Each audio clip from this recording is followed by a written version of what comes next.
आज का ये वीडियो ऐसे स्टूडेंट के लिए है जो इस साल बोर्ड एग्जाम देने वाले हैं। या तो आप 12th बोर्ड देने वाले हैं या फिर आप लोग 10th का बोर्ड एग्जाम देने वाले हैं। दोनों का काम आएगा। ध्यान से सुनिएगा, एक एक मैं शानदार तरीका आप लोगों को बताने जा रहा हूं, उसको आप यहां से फॉलो करेंगे और बोर्ड एग्जाम में इसी कुछ तरीके से आप लोग लिखेंगे, बहुत अच्छा मार्क्स आएगा।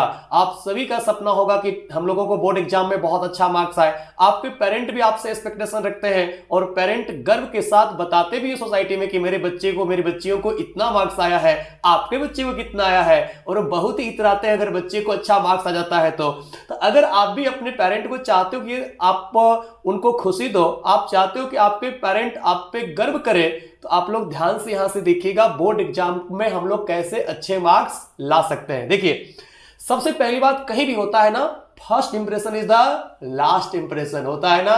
आप जानते हो आपका कॉपी में लिखावट अच्छे से होना चाहिए। तो सबसे फर्स्ट पॉइंट यहां पे आप लोगों को ध्यान रखना है वो हैंड राइटिंग।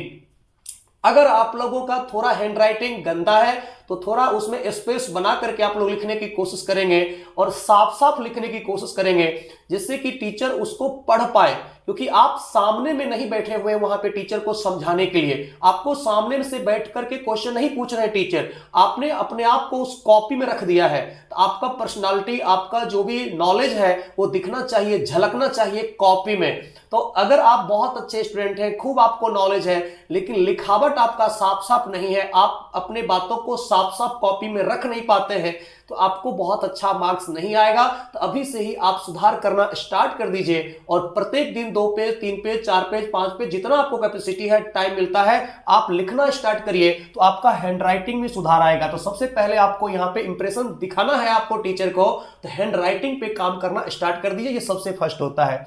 दूसरा होता है आपको स्पीड बढ़ाना, क्योंकि आपको हर एक क्वेश्चन तक पहुंचना है। बहुत सारे ऐसे बच्चे को मैं आप सुनता हूं शिकायत, वो कहते हैं कि मुझे टाइम की कमी हो गई, मैं सारे क्वेश्चन को लिख ही नहीं पाया।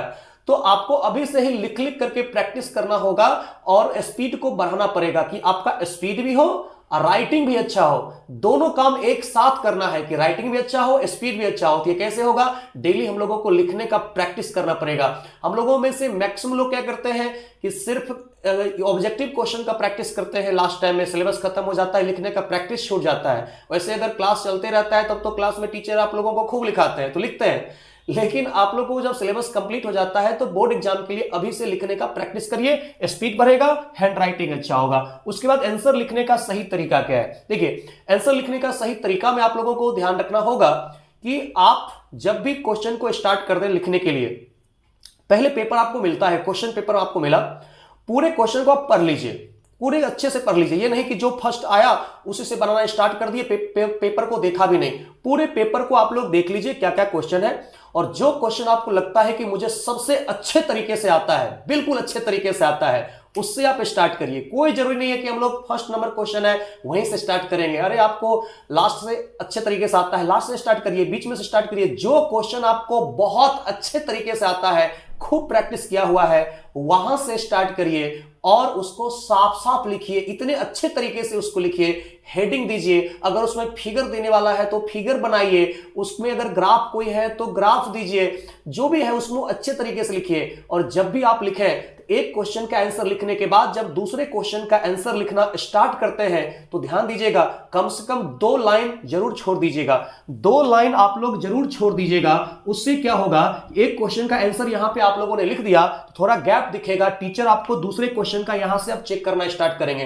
कभी कभी क्या होता है, टीचर थोड़ा सा स्पीड में चेक करते हैं कॉपी, तो आपका ये क्वेश्चन छूट जाएगा। वो टीचर एक ही क्वेश्चन मान करके चेक कर देंगे। अगर आपको कंटिन्यू लिख देते हो, यहां पे आंसर खत्म हुआ, यहीं से दूसरे क्वेश्चन का आंसर आपने लिखना शुरू कर दिया, तो वो कंटिन्यू टीचर समझ लिया कि वही क्वेश्चन का आंसर है, उसी में आपको मार्क्स मिल गया पूरा का पूरा। जबकि आपने लिखा था 2 अलग अलग क्वेश्चन, आपको मार्क्स अलग अलग मिलना चाहिए था, ज्यादा मिलना चाहिए था। तो ध्यान रखिएगा, जब भी आप लोग क्वेश्चन का आंसर लिखेंगे तो एक क्वेश्चन का आंसर जब आपने फिनिश कर दिया, लिख लिया, उसके बाद 2 लाइन कम से कम छोड़ दीजिए। उसके बाद अच्छे से आप वहां पे हेडिंग दीजिए, नंबर दीजिए, और फिर आप क्वेश्चन का नंबर दीजिए, हेडिंग दीजिए, और उसके बाद आप लिखना स्टार्ट करिए। और बहुत अच्छे राइटिंग से, खास करके फर्स्ट क्वेश्चन खूब अच्छे राइटिंग से लिखिए।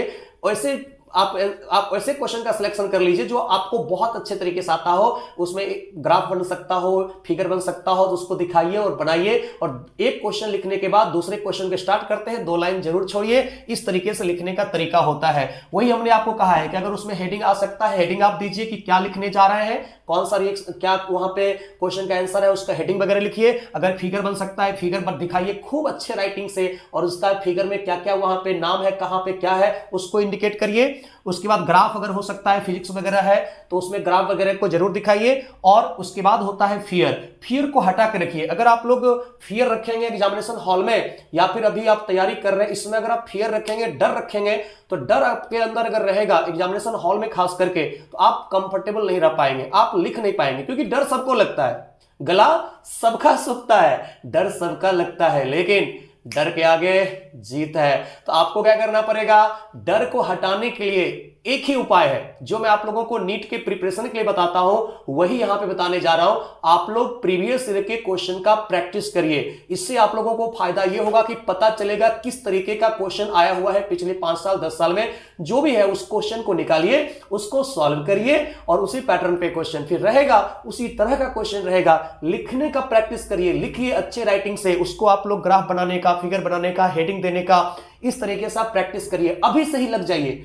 प्रत्येक दिन आप प्रत्येक साल का जो आया हुआ है क्वेश्चन, उसको बनाने का प्रैक्टिस करिए। फिजिक्स, केमिस्ट्री, बायोलॉजी, मैथ जो भी आप लोग पढ़ते हैं, सबको आप बनाने का कोशिश करेंगे, लिखने का अभी से प्रैक्टिस करेंगे, तो यकीन माने आप लोगों को जो भी टाइम बचा हुआ है, इसमें आप बोर्ड एग्जाम के लिए बहुत अच्छे तरीके से तैयारी कर लेंगे और बिल्कुल कंफर्टेबल रहेंगे। टेंशन लेने की कोई जरूरत नहीं होती है।